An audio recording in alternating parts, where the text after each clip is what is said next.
Gute. Let's look at the insides of this electrical toothbrush. Right? So this came with the pot, like here. It was a discount product of the local drugstore.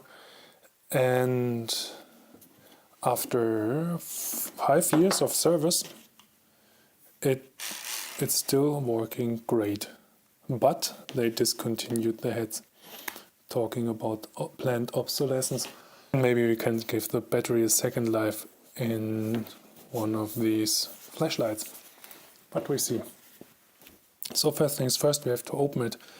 Opening is not that easy since this thing is waterproof. There's actually no visible way to get in there. So maybe it was screwed down here. But I don't think I can do this by hand. So my idea is it was assembled and then they put this second layer of rubber on top of it. This would be really complicated. Okay, easiest things first, let's try to twist it open. After that I'm trying to cut the seam here and then I try to split it in half. But easiest things first.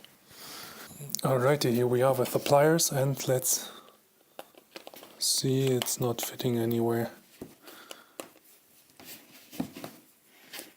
Is it? It's not.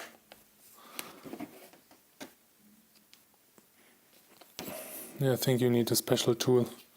Also the plastic is kind of weak. Let's try peel this stuff off. And since I'm cutting myself always, I think this will help a bit. So this goes here.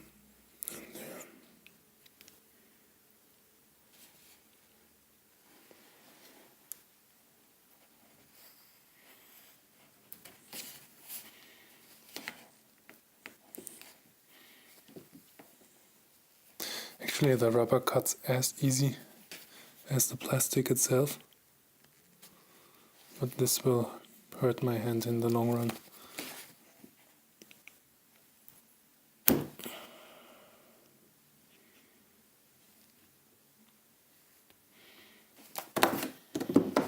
I have another idea.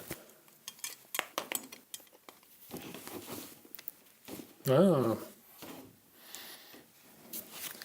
See? This was spinning fast. So see, actually it was twist locked here. And we have like, I think this is a water indicator. And obviously nothing happens. So maybe I'm completely wrong. This just doesn't do anything. Looking inside, we see like a plastic spacer.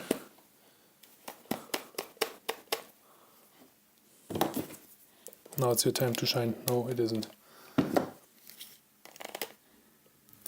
We shouldn't do this because they are designed to snap off. Okay, I have to get up now. Alrighty. More tools.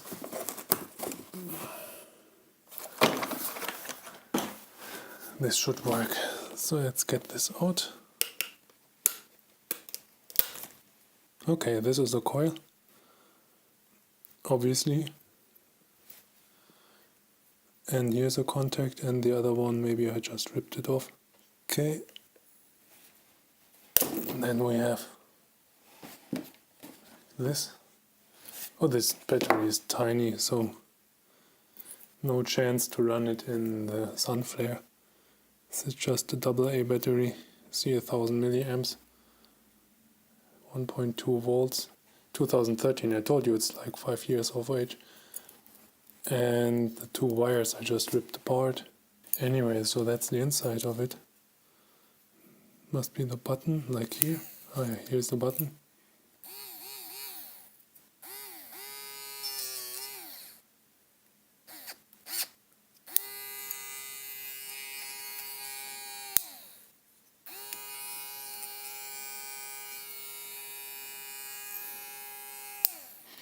So basically nothing fancy here. And this is not even a lithium-ion battery, this is just BYD. A Chinese car manufacturer. This might be the reason why it lasts so long without breaking.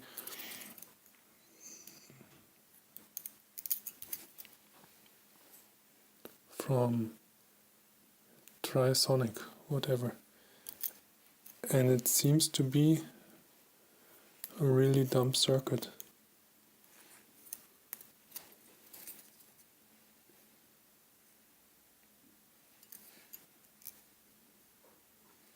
No components there, it's just a little resistor or whatever. And the battery even is directly connected to the motor.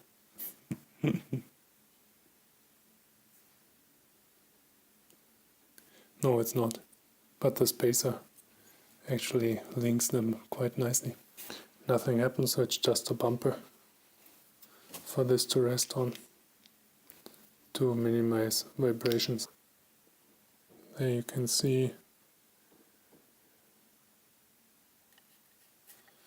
this was actually molded and overmolded in one process, you see, because everything was assembled by putting in from the bottom. And if you use the tips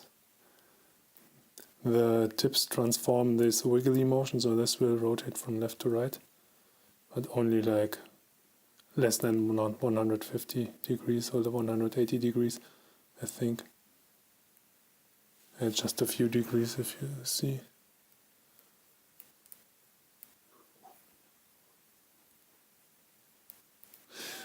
Yes, just a few degrees, and they translate the head to rotating left to right to give you that brushing motion.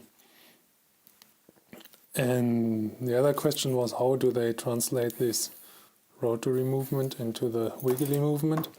They did it quite easily, but genius. So this cogwheel goes into there, drives this wheel, and then you see there's like the link is offset to the center, and it wiggles this clamp from left to right, and this is linked to the shaft. Genius. And maybe it should work. Maybe I'm able to reassemble it. Yep.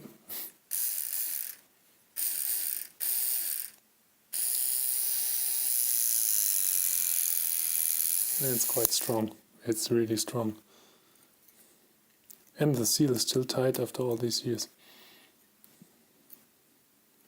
Okay, I'm not able to charge it. This NEMH batteries are not as picky as lithium ion, so you can basically run them flat, recharge them.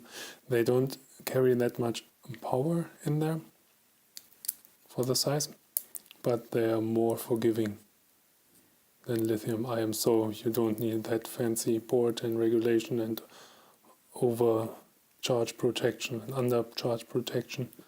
So it's basically just linked to the coil, which then receives the power through the other coil. So given the size of this and the fact that it was running like at the beginning 1 week of one charge, I thought it was a bigger battery in there.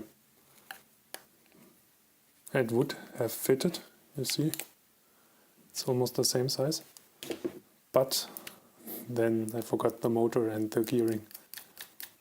So yeah, that's nice. Nice design, I like it. So this won't be as interesting, but since we're not using it anymore, we can have a look at it anyway. I'll just figure out how to open it.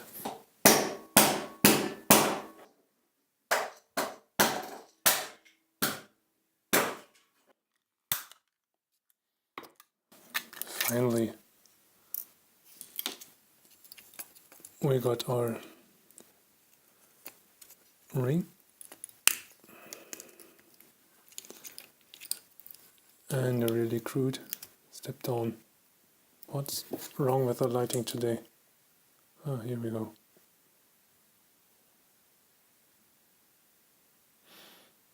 And basically that's it. Interesting fact, the noise it makes is almost entirely done by the gearing, not by the motor. If we detach the gearing again, somehow, then it's really silent. But with the gears, and it's really powerful. And if they didn't continue the heads, then we would be able to use this for maybe 1 more year. Because right now the battery lasts for 3 days, 4 days, so it's still fine. But this way I had a reason to make a video. Okay, quick recap. We now know what the inside of the charger looks like this. We know how the receiving end works by placing this coil into this field and then oscillating and inducing the power there. This will charge this NEMH battery, and this battery powers this motor. This motor powers the gear with the wobbly thing, and this powers the shaft, which then will receive the brushes. And this all is housed in this and locked by that. That's it. Thanks a lot for watching.